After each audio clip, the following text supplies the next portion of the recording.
Hello, hello. My name is April Malone with Yes, I Work From Home, and this is the podcast. Today I have Charles Dolbel with me from Auckland, New Zealand, and I am delighted to have you with us today, Charles. Thank you so much. You're welcome. So Charles and I met through the balloon community, and I have had another balloon artist, actually, Ken Shoot was one of my first, I think within the first 5 or so interviews. I'm sure you know who Ken is. But Ken sells a physical product, and you are more on the entertainment side, but you also have a wholesale business. Yep. So Charles has basically generally juggled 2 or 3 jobs most of his adult career life. So we're going to talk a little bit about those and which ones you've done from home and how that all works together. So do you want to take it away and just tell us a little bit about your work from home journey and what you're up to now? Absolutely. Thanks, April. Okay, so for people who don't know me,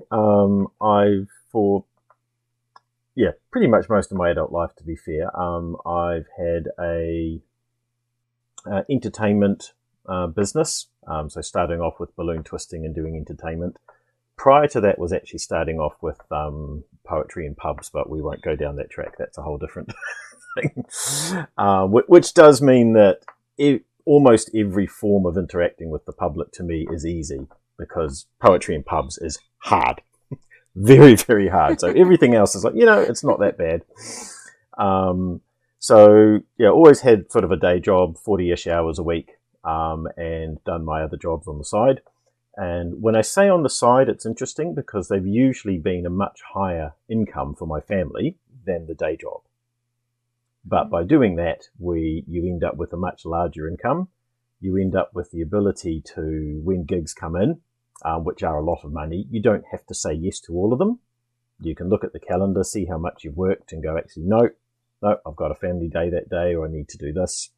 But it also allowed my wife in Auckland, which is quite hard to do around the year 2000, to stay at home and look after the kids. So I basically had 2.5 incomes, but it would have been 50, 60 hours a week most of the time, and sometimes it was just a 40 hours a week job. The home stuff's obviously working from home, but contracting on customer sites. So all my gear at home, practicing at home, doing the training and a lot of that sort of thing, and getting some of that benefit at work. Something a couple of managers have said with the day job as well is that they're amazed at how relaxed and confident I am at work. And I think that's because I've got other income streams. That we've all had that work environment that's just not acceptable to you and to your mental health. And if I ever end up being in one of those environments, I'm just like, you know what? I can handle myself for a few months. Bye. I'm going to quit because you're not looking after me and you're not looking after our customers properly. And it means that it's a lot more relaxing at work because I always have that opportunity. So there's lots of people think that multiple jobs is stressful.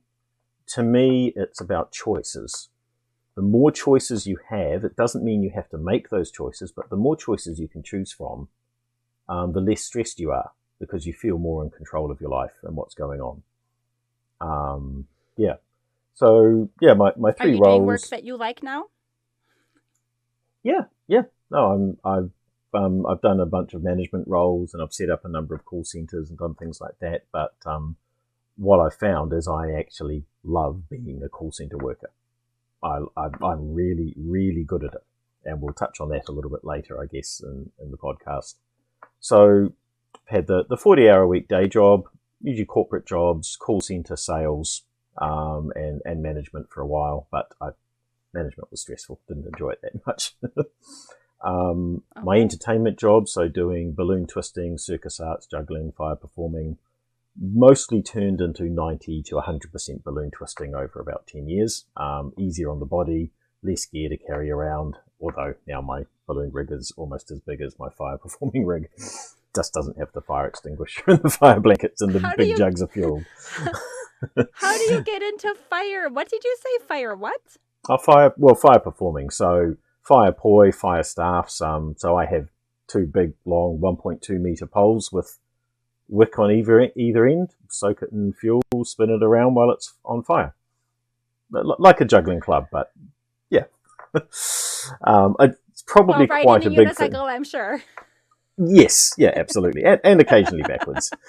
That's quite a southern hemisphere thing. So Australia, Pacific Islands, New Zealand, it's quite a large part of the culture, I think. But maybe not so much northern hemisphere. Yeah, you see a movie set in Hawaii, you'll see a fire performer. Wow. On that side of it. So that's the entertainment side, and then there's the decor, which I've just got into sort of the last 10-ish years or so, which is doing big installations at customers' sites. And that's a lot more intensive as far as you've got to do a number of site visits, and you've got to actually measure up the area, do a whole big health and safety plan, do everything right, basically. Which means that I do. So is this when you would have like the big like arches and things like that? Yeah, absolutely. So the arches are what most people, arches and columns are what most people are familiar with. I do lots of large stuff like an 8-foot beer mug and about 12 8-foot sculptures for a supermarket opening, and a couple of, let's say, converting from meters, let's say a couple of 35 feet balloon garlands strung between their aisles.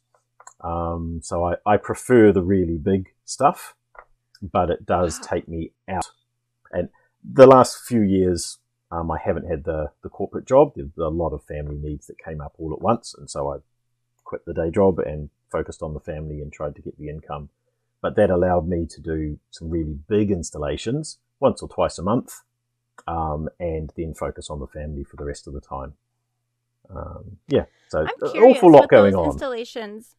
Yeah, I'm curious with the installations. Do you feel like you are working out on site most of the time, or do you feel like you do most of your prep work or your design, and I know you're having to deal with inventory and warehousing stuff. How much of that for a big job would you say is home versus out? That's an interesting question. If I had to guess, I would say probably 50-50. But the 50-50 will be out on site, talking to the client, convincing them that what they want, the possible choices that they can have, as opposed to the impossible choices, are the ones that they are going to get. Is actually a big chunk of it. It's like, well, we want this, and this, and I'm like, well, you can't put decor right up by your fire and smoke alarms, because when they don't have air flowing over them for a certain period of time, it's going to go off, and the entire building's going to empty for an hour. And that's going to cost you $50,000. And so I know you want a huge canopy up there. You've got some smoke sensors up there, and I'm not going to do that. So, and this is where I like the corporate customers as well, because they understand that sort of thing, and you can word it in the right way. Whereas if it's someone who's hired a venue, they're going to say, well, I'll just tell the venue to turn off the fire alarms or something like that. It gets a bit tricky. So I do. Oh, no. Yeah. There's a lot more to working on a customer's site, particularly a corporate customer's site, than there is doing some balloon twisting in somebody's house or making a small arch in the front of somebody's property or at their wedding. So you really have to respect the site and do all those things, which costs a lot more. And so I charge a lot more than what a lot of people think that sort of stuff costs. But that's when I do the really big stuff. I'm really good value.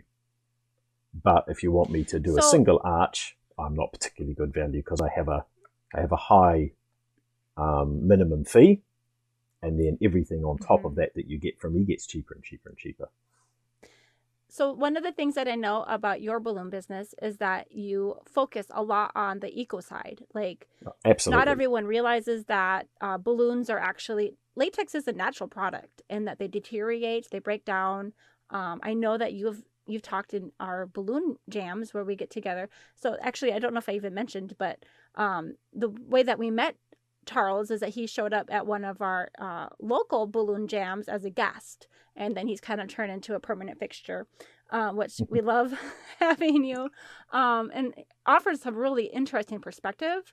We have talked a lot about the eco side and how he has a no waste balloon Zero business. waste. And Yeah. most people think of balloons as like litter or this plastic, unnatural substance. But why don't you go ahead and talk about that for a second? Yeah, sure. So first thing I'd like to do is completely differentiate from the term balloon and the term natural latex, because they're all, I mean, Okay. a balloon can be a pig's bladder, right?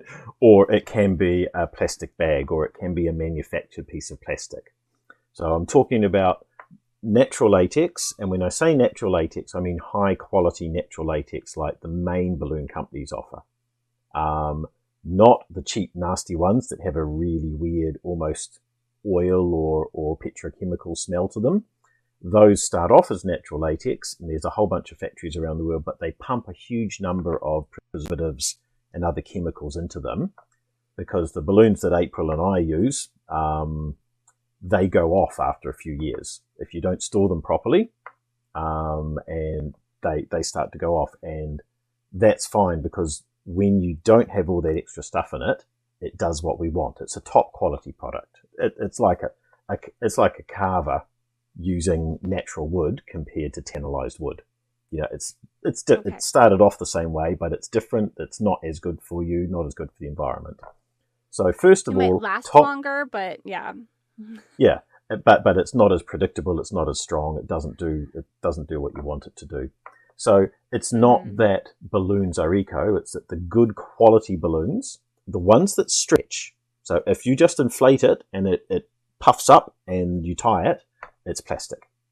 If it changes to many times its size, then it started off as natural latex, and it probably is good quality natural latex.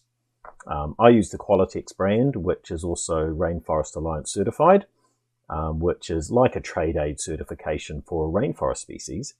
The rainforest has latex trees. That's where they evolved, or where you can find them. I have now, a bag of Qualitex on my chair right here with a Qualitex pump sticking out of it, because sometimes I buy them as a set. So. But go ahead. Something that concerns me, and has concerned me for a long time, is labeling something eco-friendly or natural means the average person actually doesn't bother thinking about what to do with it afterwards. And so my business is ecoballoons.co.nz. A very small part of it is the high quality natural latex that we use, which you can compost. It's the same as bark and wood, and brown matter in composting terms.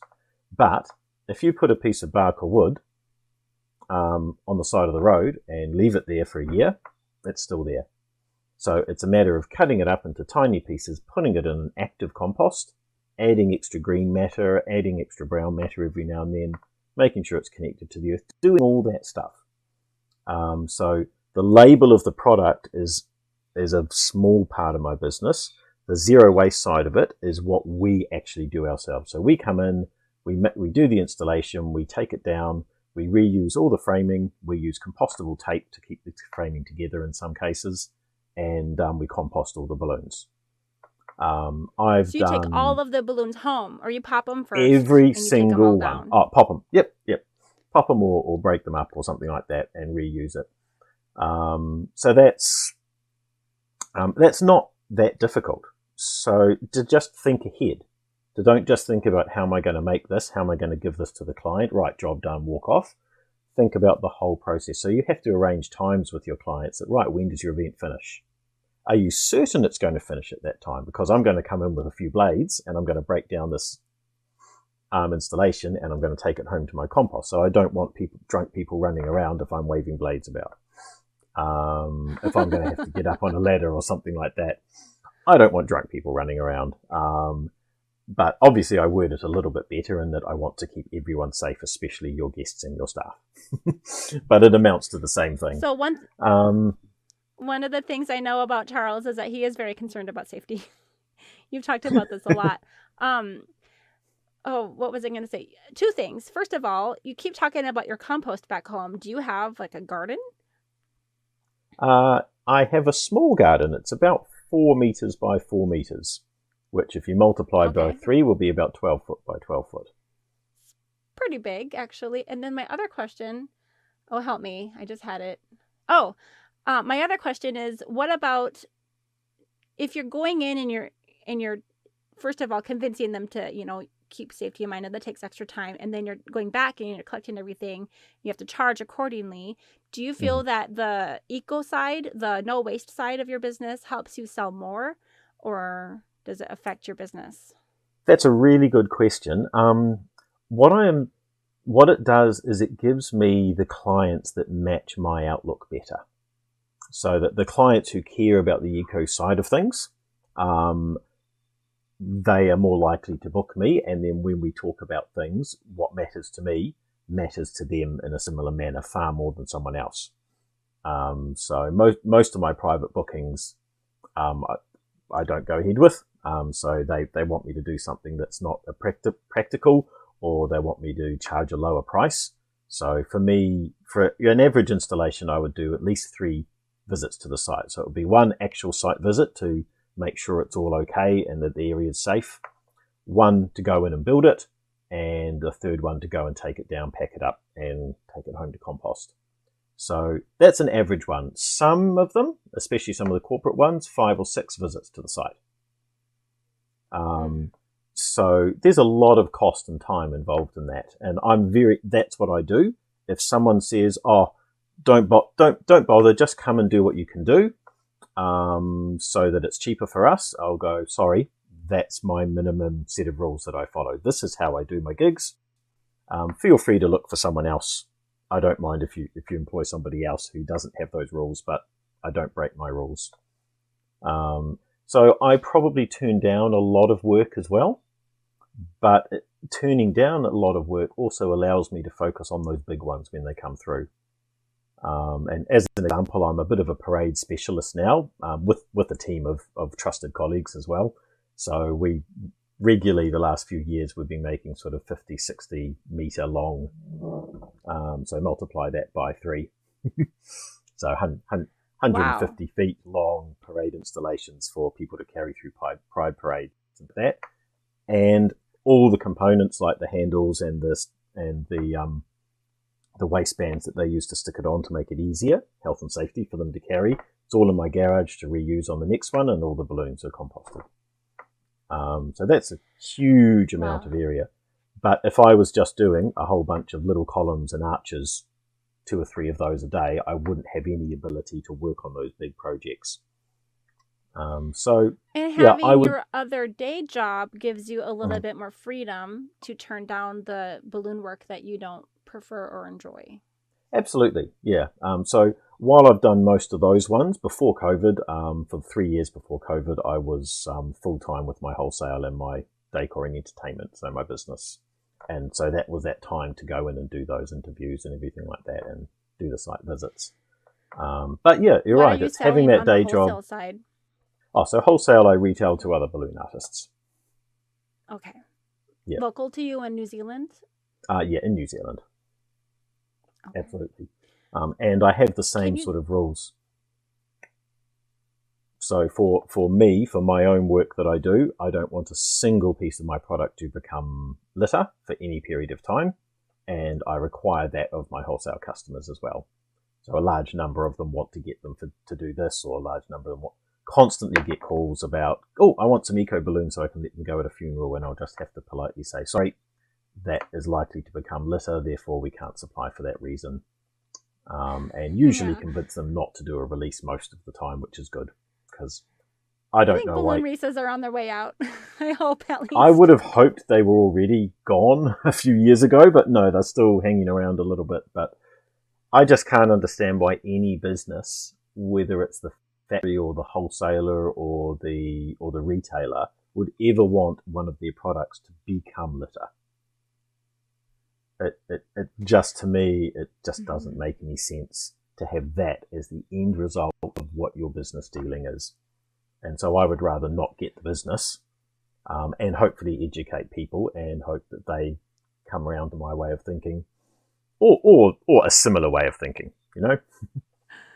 That's one thing I know about you is that, we're talking about you as an entertainer, but I think that you have almost a bigger role as an educator. Like you're always teaching, and I love that. No, absolutely. So, okay, question. Oh, go ahead. So when I'm entertaining, I do teach an awful large amount of parenting skills. Parenting skills? Absolutely. So someone comes up with two kids and says, no, you have to make them exactly the same sculpture, exactly the same colors, or they're going to have a tantrum. And I'm like, well, okay, let them have a tantrum. Because what happens when they're 16 years old and they both want the same boyfriend? Yeah, what's going to happen? What's going to happen then, right? You're not going to cut them in half and give them half each, or grow them in a vat. So yeah, absolutely, let them have a tantrum. I'll serve the next person, and then I will treat them as individuals and do the stuff. And you certainly can't do that in almost any space or social space except when you're the entertainer. Oh my goodness, yeah, because you're like the customer guy, service, right? sales, social skills. Yeah, absolutely. And I did have that. I worked with a colleague I've known for a long time, but I hadn't worked with her before at a big event a while ago, 15 years ago, I think now. So, thousands and thousands of people. You never finish off the line and stuff. And, people would come up and say, I want this and I want that. And I go, nope, this is what I'm making you. Here, choose what you want, do this, do this. And afterwards she said to me, how do you do? People just do what you say. How do you control everyone? How do you make people do stuff? And I'm like, well, practice. I've been doing it for a long time. I started off with poetry in pubs, and no one did anything I wanted them to do. But it's you also assume that they're going to listen to you, and you keep things fair all the time, and you make sure that people can see you're being fair. So those are both really important. One being fair, but also that it's visual, that people can see it and understand it. So, sorry, no, the other person couldn't choose their colours. You can't choose your colours either. But which of these three would you like? And, it's like, no, I'm not doing that, but, and always give them a choice that they can make, but you've given them the choices. You've given them 2 or 3 things. When you take a 4-year-old into an ice cream shop, you look up at the board with 300 flavours and you say, what do you want? Half an hour later, they're still trying to figure out what they want.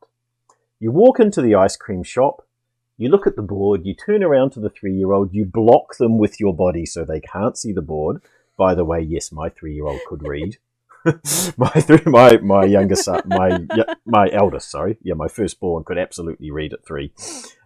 You block them with your body and you say, would you like chocolate or would you like orange and chocolate chip? And they choose one and you order it and you have a great night. I've given, and that's just a timing thing. I don't mind which one they get, except rum and raisin. I don't know why they have that flavour. Children shouldn't be having rum. Pretty disgusting. Now, we talk about this a lot in our balloon jams or our little online meetings that we have every week about crowd control and you were saying shutting down the line. So like when you have 50 people waiting for a balloon and your venue has only paid you to stay for 20 more minutes. What are you going to do? So that's one thing that I am learning. I'm in the balloon community more for my daughter who wanted to be a balloon twister, and she's starting to develop some of her own little designs, which is pretty awesome. But I'm here to learn, we need some big people skills to get through this. We tried it one day. We went to a park and I'm like, hey, start twisting your balloon dogs or whatever she can make at that time. And sure enough, kids just started lining up, and then they all started dropping them in the grass and they started breaking. And I really love what you said the other day. What do you tell people? Let's cut the ice cream Certainly. stuff. So I try very hard not to do gigs with on grass for a start. But if there's no choice, or if that's the way it works, so the first thing I say really loudly every now and then for 5-10 minutes. By the way, just a reminder to all the adults, I'm speaking to the adults. The kids are hearing, and they pay more attention to something you say to an adult instead of to them. They actually listen to it because they think they're hearing something that they shouldn't. But so, by the way, just a reminder to the adults, balloons and grass are mortal enemies, and the grass always wins. So what that means is keep the balloons off the grass. Don't drop them.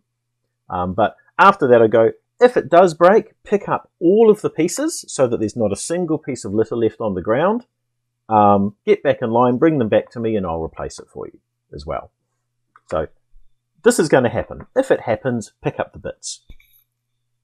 And I'll have people that have been in the line for half an hour and said, oh, my balloon broke. Where did it break? Over there. Where are the pieces? Well, go pick the pieces up and get back in line. Absolutely. Next. And a balloon is kind of like an ice cream. Yes. Yeah. I do use that occasionally as well. The balloon sculptures are like ice cream. They last about the same amount of time, except if you look after it, a balloon sculpture will last you 6 weeks. Oh, wow. Pretty much that. Yeah, I guess I have. Yeah, I've seen some of them last a long time. Okay, we've talked a little bit about your entertainment and your wholesale. How did you said you were doing that full time for a while, but now you're back in the corporate job again. So what brought you back? COVID.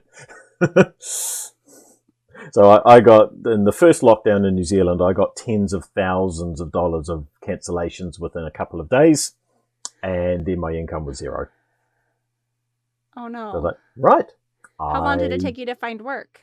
It took me, I applied for the job I got within the first 2 weeks, but they employed me about 5 weeks later. Yeah. So, and I chose an essential business so that, well, we're in the middle of a very small, short lockdown right at the moment. I'm working from home, but if I need to go into the office for some reason, I can because I'm an essential worker. Okay.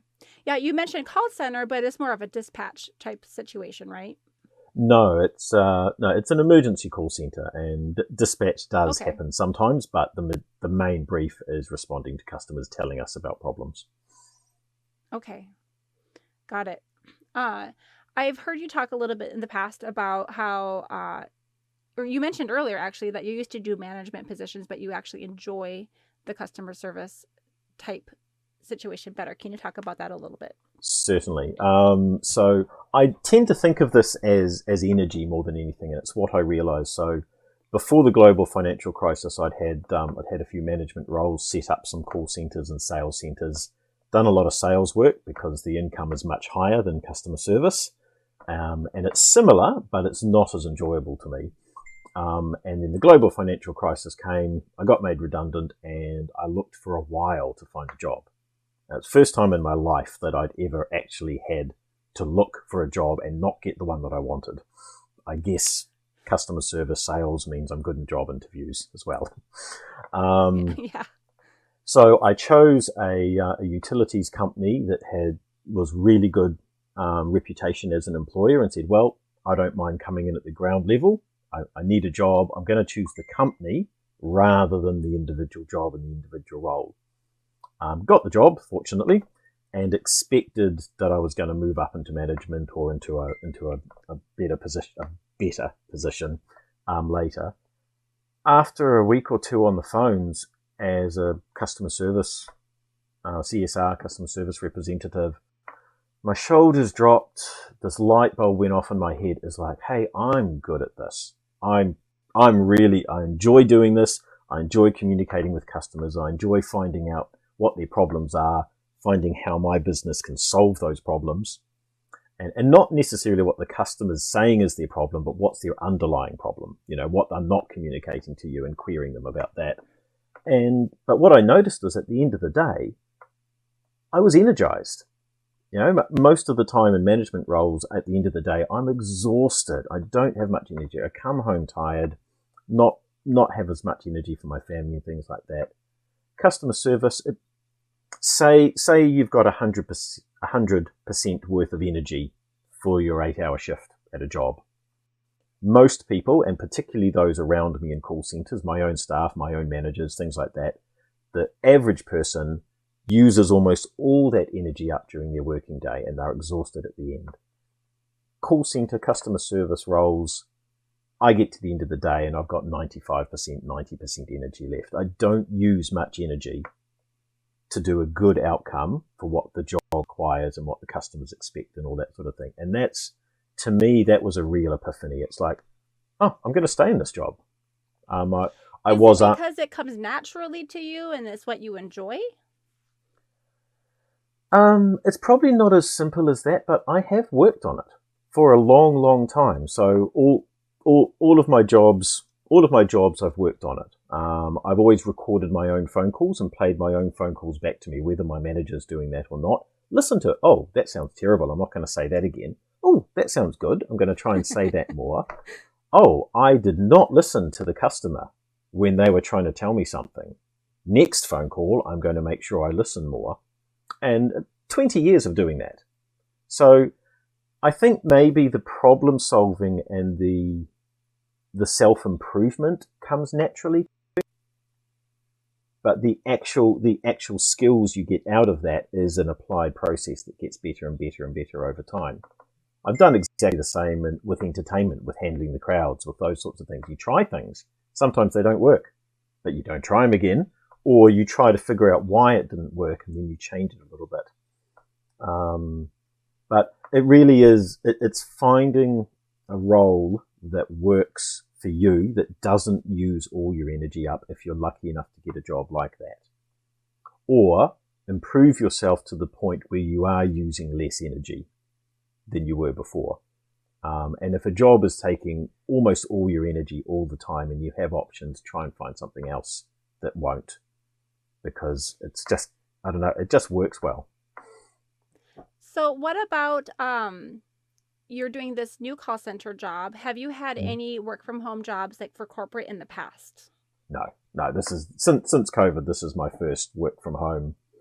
But on that basis, I've been improving myself with my home business a lot as well. So I record my home business phone calls. Wow. And then I listen to them again, make some notes, and then I delete it. Because you can't keep recorded phone calls like that. So when I first quit the day job and was not full time but full income for the home business, I went from converting about 1 in 5 phone calls to converting almost 100% into sales. So that was over a period of about 8 months, and that was quite. What do you think changed? The way I said things, the people I accepted, the automation, and the way I worded my website. Half of that was getting people who are never going to be my customers to not ring me. So I'm not saying that I forced people who wouldn't have bought off me to now buy off me. It's like actually get rid of the ones who I'm not interested in talking to, who want to pay me $50 for a job that I'd charge $1,000 for, because there's just no way the two of us are ever going to make business in that case. But also, now when you say $1,000, I'm trying to think of our conversion rate between New Zealand and American dollars. Is it 700, 800 US? Yeah. Okay. And it gets a bit muddy because New Zealand's a small country, which is a long way away from places, so shipping costs a lot. So our balloons or our stock costs many times what yours costs. Therefore, our prices need to be higher to accommodate that. So you can't compare them directly. But say to me, $1,000 job would be a couple of huge arches, like a 10, 11 meter arch, and a couple of columns, and maybe some large sculptures. So would not the most common. Maybe get 10 or 12 of those a year. Okay. I want to talk a little bit about your transition to working from home. So absolutely. This is your first home office. Did you have a home office for your wholesale stuff, or were you just working out of your kitchen, living room? Well, yeah, I've got my area downstairs where all the stock is mostly, and there's boxes in other parts of the house. There's boxes in the garage, and there's frames in the garage, and it's all over the place. But no, basically when I'm working, my laptop comes down with me. I've got a little laptop desk, which is in the middle of where all the stock is, and that's how I work, basically. But yeah, the desk wasn't quite high enough, so I got a couple of boxes and lifted it up so that, as always, keep the screen around about an arm's length away from you. Have it so that your elbows are 90 degrees most of the time when you're using the mouse and the keyboard. And stand and sit. Yeah, don't just sit. So I have heard. Stand.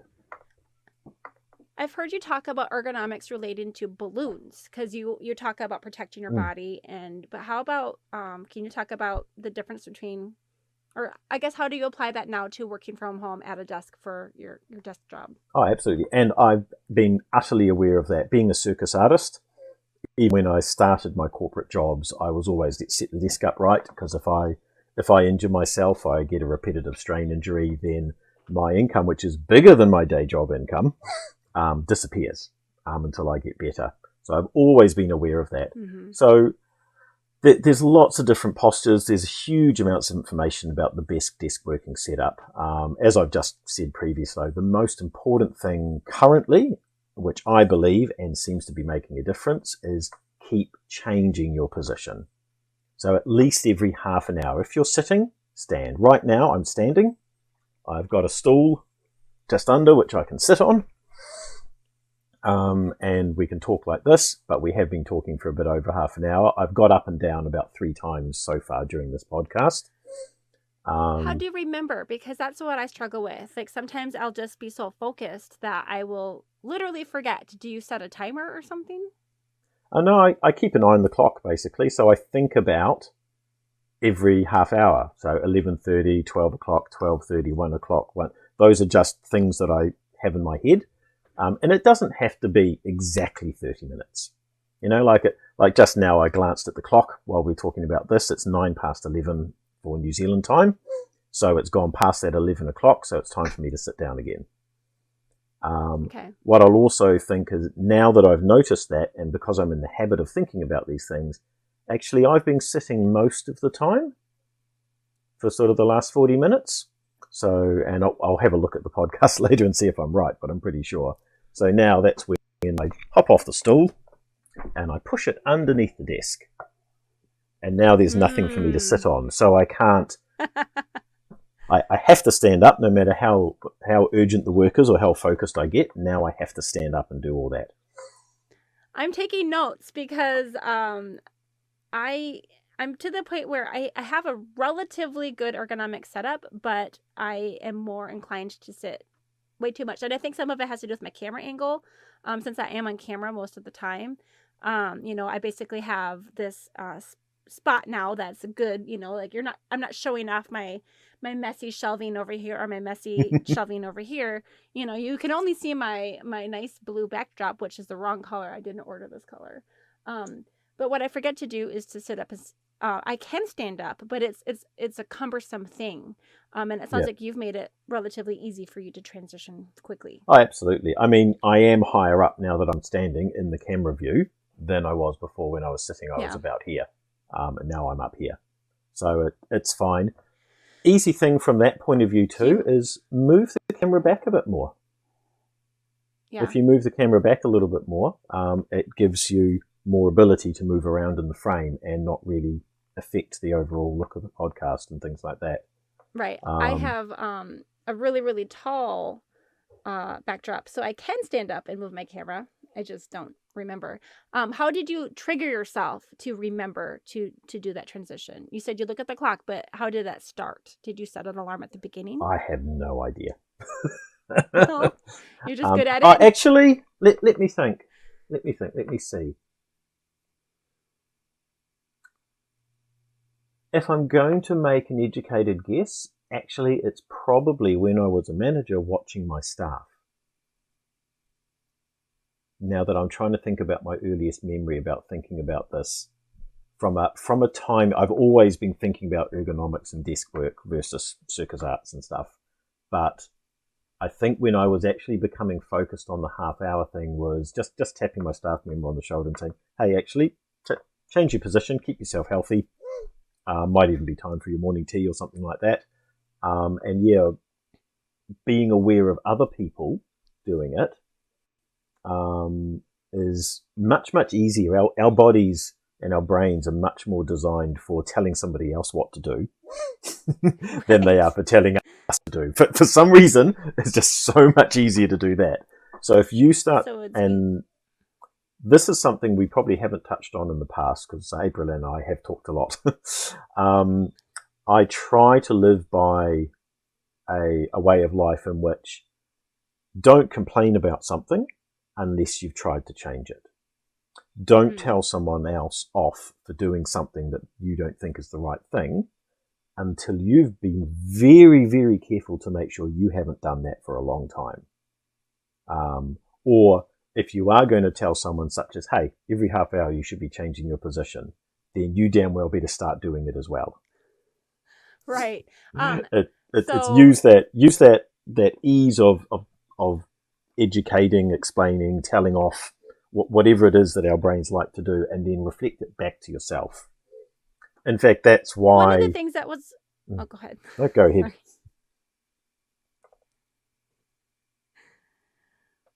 In fact, that's why. Sorry, are we lagging Yeah, now? you go.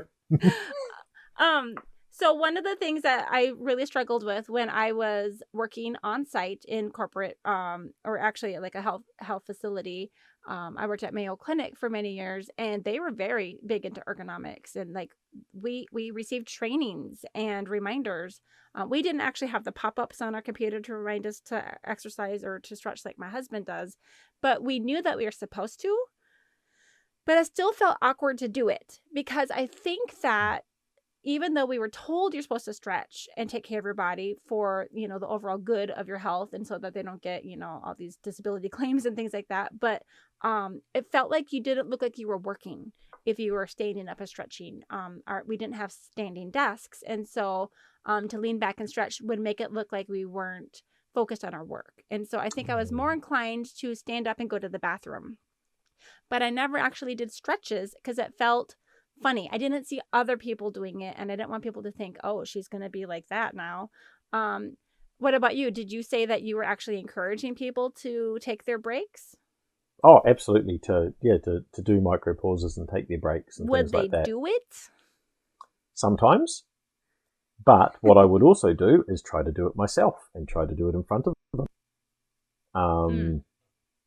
And so, yeah, I mean, you don't want to end up with a huge negative fight with a colleague or a staff member about looking after themselves. I mean, that's completely the opposite result of what you're trying to achieve.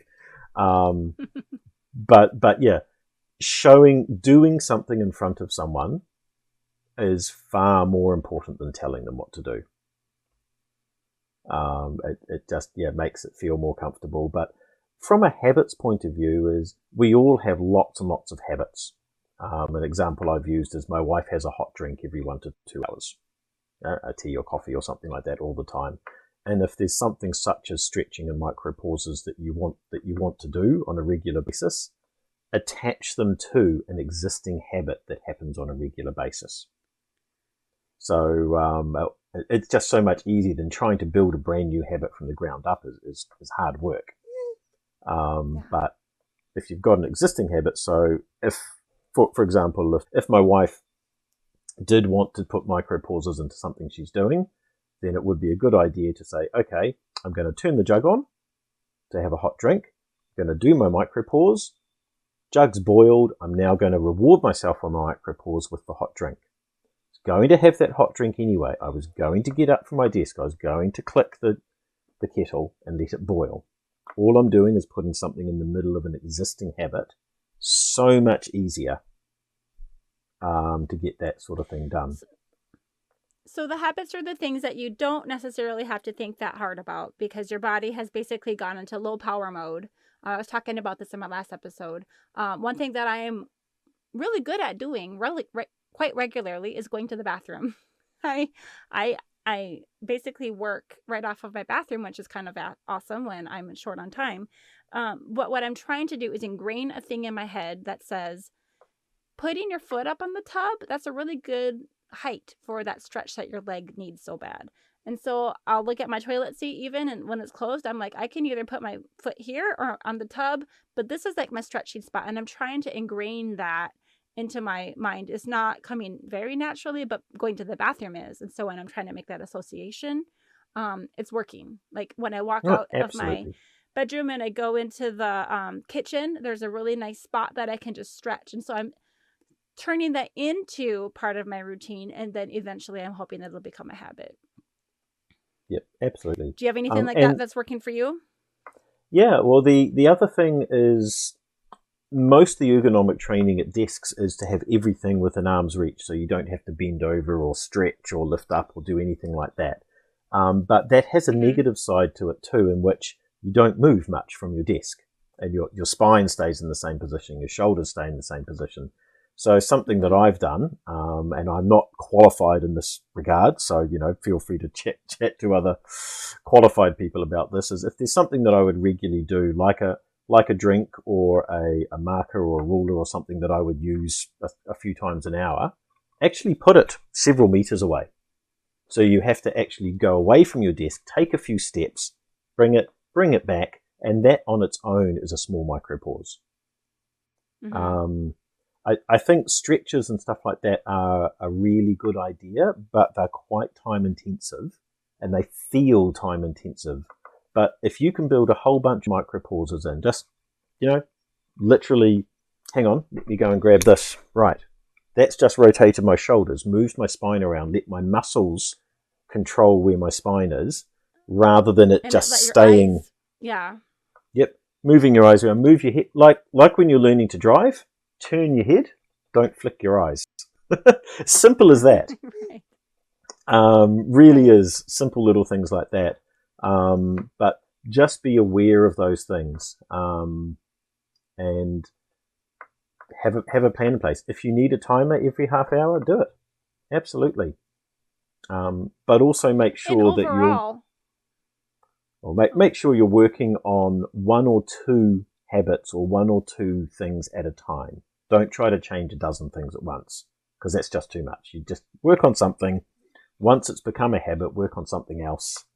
And feel free to notice later on, I've stopped doing that. Let me go back to do it again.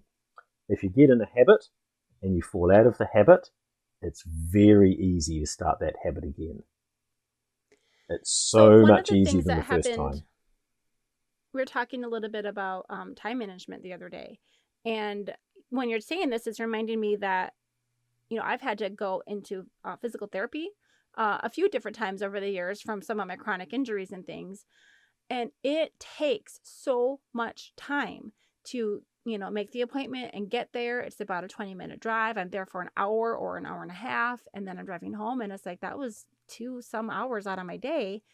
If only I had been thinking about my micropauses and my stretches at home, I wouldn't be needing to drive clear over to wherever. As far as like time management, sometimes taking that little 1-minute break or 5-minute break can really pay off in the long run. Absolutely. So total productivity time is valuable. for the day usually goes up or remains the same with better health incomes if you incorporate micro pauses and body movements and things into it. I heard you talk about that relating. I heard you talking about that relating to when you've got the 50 kids in a line. Why don't you talk about that, your micro pause that you do? Oh, sure. So I really enjoy this too, and I like to do things that I enjoy. So if you're not a balloon artist, a very common scenario for a balloon artist is to have a line of 50, 100, 1,000 families. I say families because I encourage the adults to wait with the kids, and sometimes the adults get sculptures themselves. But you have people waiting a long time, half an hour, 40 minutes, an hour, hour and a half, from the time they join the end of the line to the time they get to the front and get their balloon sculpture from you. So I quite regularly step to the left. I should actually start stepping to the right now we're talking about this just as much, but I step to the left, which is just my habit. And I loudly announce, "Hey, everyone, just a reminder, you've been waiting really well in the line. You're not moving around very much. So for all of your health, let's do a few micro pauses. So let's go 5-star jumps and go 1, 2, 3, 4, 5. And then if you're not particularly healthy, or if you've hurt your foot or something like that, just turn around 3 times. And I'm not going to turn around because I'm aware I'm attached to something here. Turn around 3 times. You can even show them, do a few lunges, do it like this. So you're getting the whole line to do this. You're freeing them up. You're reminding them they're there, so that, they're at the back of the line, but they're there. You've just talked to them, but you're giving yourself all these stretches and micro pauses at the same time while you're teaching them or explaining it to them. So there's so many layers of benefits that this does. And the biggest one is someone's been waiting an hour and a half and they come up to me. I don't want to be physically sore and tired and not give them my full attention and not give them those few minutes of entertainment that they've been waiting for. They deserve, from that wait, they deserve me to be refreshed. And if they're refreshed, that helps too. Love it. Is there anything else that we haven't gotten to? So, yeah, there's another aspect from home businesses or self-employment, which is growth versus sustainability. And when I say sustainability, I mean it across the whole gamut of options. So that's talking about family life, work-life balance, income, the environment itself, and all that stuff all together. But what almost everybody experiences is if you have a hobby or a home business, all the people around you will want to say, hey, get bigger, go and buy a retail shop, need to get into exporting, hey, let's do more of this, let's grow. And that's not necessarily the only thing you need to do. What's really important is to get the income that you need for a number of hours of work that's acceptable to you so you can spend more time with your family if that's what you're focused on. If you want to grow and expand, it's not really a hobby, it's not really a home business, it's a business, and fine, go down that track. Be prepared for 80 to 100 hour weeks, maybe 200 hour weeks when your staff call in sick. That's absolutely fine. But there's also, related to this is the fact that if someone offers you some work and it's not very much money, you might want to say no. And one of the reasons I've explained in this prior that, some people will offer a very small amount of money for a very expensive gig. I'll just say no. But you can also say no in the fact that there's a whole bunch of things, if you're working from home in your own business, where you can save money, which is exactly the same as earning money. So I can spend half a day cooking all the meals for the week and put them in the freezer. So instead of us getting takeaways, I could easily save myself a couple of $100 a week by not working, not taking work for my home business, and actually saving $200. The irony of that is I don't pay tax on that $200 I've saved. So it's actually, if we look at GST, which is 15% in New Zealand at the moment, it's $230 of savings if I was to earn it as well. How much money do you assign to a day with your kids? So most people in New Zealand, at least, would not say, I'm going to give you $100 profit here to not spend the day with your kids. They go, oh, that's a bit borderline, actually. Is a day with my kids worth $100? I'd say it probably is. Someone's going to give me $1,000. When I say give, someone's going to give me a gig that will give me $1,000 profit, and that whole day's gone.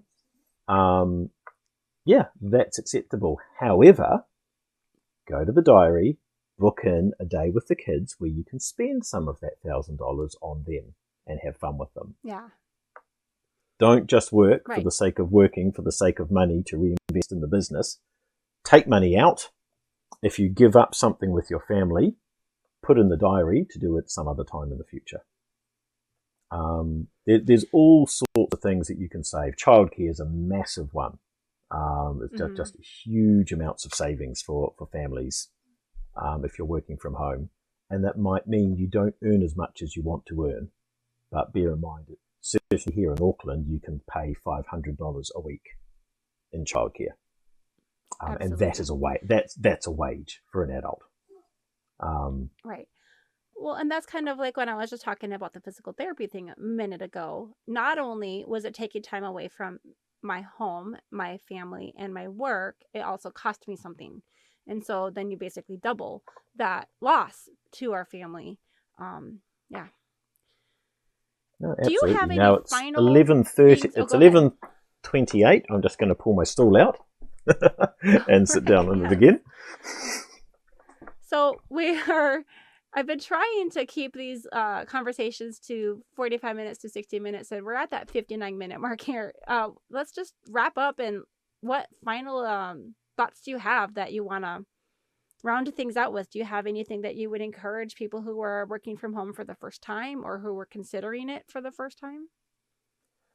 I guess the biggest thing for me would, if you're working from home, it's a real privilege to be able to do so. But it comes with a whole bunch of challenges, particularly if you have a family. So don't see the challenges as negatives. If the kids are making noise, it's a reminder that, hey, I'm home with the kids. Let me just take 2 minutes out, go give my kids a hug, say, hey, sorry, I know I'm working hard today. Give them a hug and say, I'm going to have to go back and keep on working, but I know you're here. I appreciate it. It's nice to hear you playing sometimes. Maybe mum could take you out for a walk. Or maybe you want to ride your bike for a little bit because I'm just about to have a meeting. But I really like having you around when I'm working, and go back into the office. Rather than the typical Flintstones open up the door and scream at them to be quiet. Right. Exactly the same scenario, totally different. And that hug that a parent can get, and this can be someone with their significant other as well. It doesn't have to be a child and parent. That hug, how often in the middle of your working day do you get to have a 30-second hug with someone? Well, that you should be hugging. Not in the office, not so much. Yeah. No, that's a massive advantage. And when the family is being noisy or something that's distracting you, that's a reminder that they're there. Take that reminder. Go and enjoy it, come back, again, recharge. You've got some of that energy, that 100% I'm talking about, to come back in, and you can apply that to your work as well. The other day, I walked into our bedroom where my husband is working, and I could see on his computer, he had all these stretching exercises up because his computer basically blocks him for a few minutes. It's like 5-minute micro pause. And That's awesome. or they'll sometimes do like 30 seconds, and then some of them are longer. And I'll be like, it looks like you're taking a stretch break. Would you like to take that stretch break and walk around the block with our family? And we were just about to go out, and he did. He got up and we ran around the block really quick, and it was nice. And then we get to have lunch with him. And, sometimes at lunchtime we'll play a game, or he'll help the kids with homework. And we haven't had that, for most of his working career. He was in grad school teaching, and then now he's been working in a factory, essentially an office at a factory, for several years. And we finally get to have him at home during the day. It's wonderful. It's a little distracting at times for him, but that benefit is really wonderful. No, absolutely. And all the things you make, you're not driving to work, you're not taking public transport, you're not, there's a whole bunch of actual Eating monetary savings that you get from working from home. So when things are a little bit tough, it's like, you know what, my wage has actually realistically gone up, even though my company's not paying me anymore. That's another thing. I think working from home takes, just like working at work, it takes effort, it takes concerted practice. I'm really pleased that there are people focusing and companies focusing on micro pauses and doing the stretches and doing stuff build in some family time every opportunity. My eldest has gone to university this year, so he's gone now. That window's gone, which is, take the time when you can. Well, thank you, Charles. Let's go ahead and wrap this up. I really appreciate your conversation. I feel like I've learned a lot from you, not only just now, but, over the last several months, and we really appreciate having you in our community. Let's, would you want to let people know how they can reach out to you or find you if they're interested in, especially any corporate places in New Zealand who need a decor specialist? To be fair, I've got a really good client base. But I'm also more than happy for people to contact me about the zero waste side of balloon art using quality balloons. So even if they're not customers and I'm not going to sell them anything, more than happy to talk about that side of things, I think. But website is ecoballoons.co.nz. We do only wholesale to professional experienced balloon artists. So if you want to get some eco balloons off me, then that probably won't work unless you are a balloon artist. Okay. But yeah, no, I'm pretty mature business. It's been 23 years now, so don't need Yeah. advertising in the way that a new business might. Well, we appreciate having you. And that's co.nz for the Americans who might be listening to this, because you said co.nz. NZ. And sometimes I have to do that translation in my head. All right. Well, thank you, Charles. I think we're going to call it. This has been April Malone with Charles Dolbel, and this is Yes, I Work From Home. Take care.